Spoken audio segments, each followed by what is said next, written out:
If you have any sort of interest in playing games and you engage in any type of video game content somewhere online, then the only thing that these last 72 hours have likely proven is that never in your life would you have thought that the words Pokemon and guns be used this much in the same sentence. Like, it's ridiculous. You know what I'm talking about. I know too much about what I'm talking about, and that of course is of the newly released indie survival game known as Palworld. This Xbox and PC game exclusive has been out for a few days now, and it's been taking up pretty much every internet timeline space that I can get my hands on. Like, this yellow dude with the minigun was pretty much forged into my memory before I even had a minute of playtime. But the game is, trending mostly for all good reason. You all likely know about the game's Pokemon gameplay comparison, and for a lot of people, they feel as if they got a more mature and fun version of the classic kid game, now with more in-depth gameplay like poaching, a couple of animal labor PETA violations, deadly use of firearms and other weapons, basically what Pokemon would look like pre-gentrification. And it is fun as hell. Even if you're a diehard fan of Game Freak's old school IP, you likely won't help but sink hours of gameplay into this relatively affordable new indie title. So I can easily recommend it to anyone to at least give it a shot, since it is on the Xbox and PC Game Pass.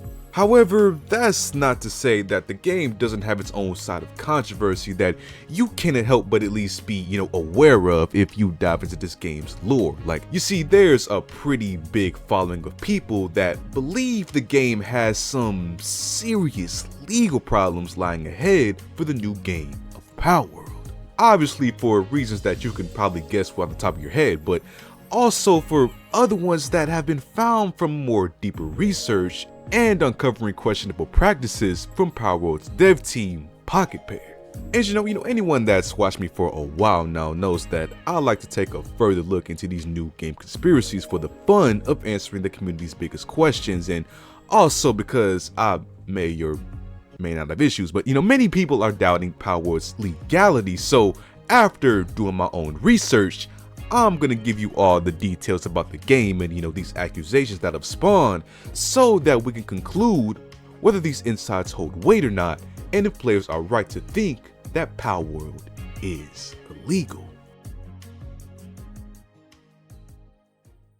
So let's start off with what you've probably already seen, floating around on Twitter or the ecstasy, whatever the hell's going on nowadays. And that's gonna be the obvious character, or in this case, PAL comparison with the Pokemon characters. You see, Palworld's PAL characters that you gotta capture and enslave look a lot like actual Pokemon, which folks on the internet have not missed the opportunity to shy away from pointing out in fine detail.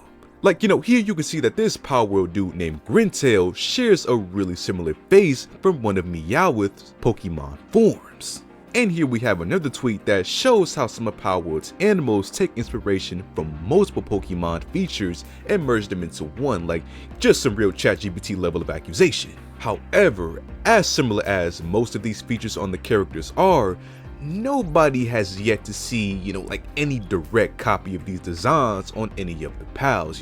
The creators walked a fine line between plagiarism and inspiration, and did so just enough for the Game Freak goons not to snipe down Palworld's business so far, because we all know Nintendo moves like the mafia. But nevertheless, players still do think that these comparisons are liable to result in Pocket Pair's legal downfall for infringement on these striking character similarities. Not going to get into details on that just yet, but just know it's something that's also being charged by another observation from the game's community regarding the use of artificial intelligence.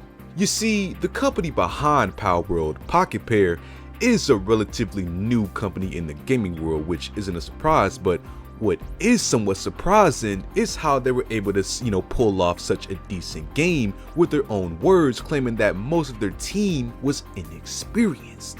Now, I'm not trying to knock anyone's hustle, I'm not trying to call shots on, Palworld's team. We've seen way worse games and triple times the production length from an indie developer, like way worse. But players noticed that out of Pocket Pair's 4 currently listed Steam games, one of them was named AI Art Imposter, which spawned the initial AI concerns because, it's obviously a game that incorporates the use of artificial intelligence. Not only that, but people have also found that the company's CEO, Takeru Mizobi, has ordered tweets on this account claiming to have high hopes for the use of AI and it becoming regulated into something more safe for developer use in the future.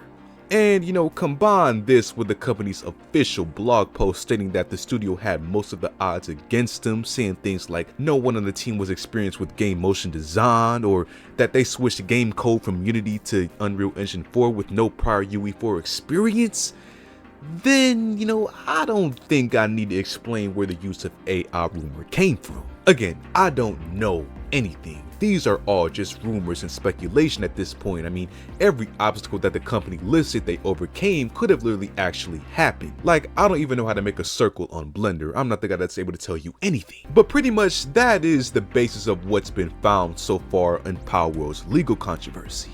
So with all that at hand and, the current state of players' negative accusations, it all finally begs the question as to whether Palworld is likely to face legal trouble or not. And to me, that answer is, well, likely not. You see, like I said before, the character designs are similar to Pokemon's, but nothing was completely ripped from the IP and no game assets were found to be stolen.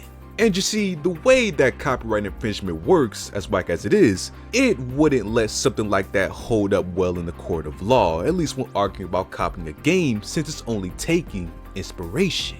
And plus, Palworld is far from the first Pokemon-inspired game to drop after all these years. Like, look at Nexomon. That game came out a few years ago now, and Pokemon did nothing to that game for existing, and in my opinion, it's way more like Pokemon than Palworld even is. The only trouble I think we may see from Palworld in the future is regarding its possible AI use, since Steam just released a new rule I talked about recently, claiming that any game using AI has to disclose that to the public and to Steam on their site. So if Palworld does in fact use AI, then that's where they'll likely have issues, since they don't even come out and say it now. But then again, they don't tell you how much care you gotta put into your enslaved Pokemon from Temu and Palworld, so it'd just be another slight inconvenience. Fortunately, it's likely that Palworld's future only looks to be getting brighter and that it can continue to exist in its current form. Hopefully nothing arises from this copyright talk and plagiarism, and that we all can continue to enjoy Palworld and whatever it has in store.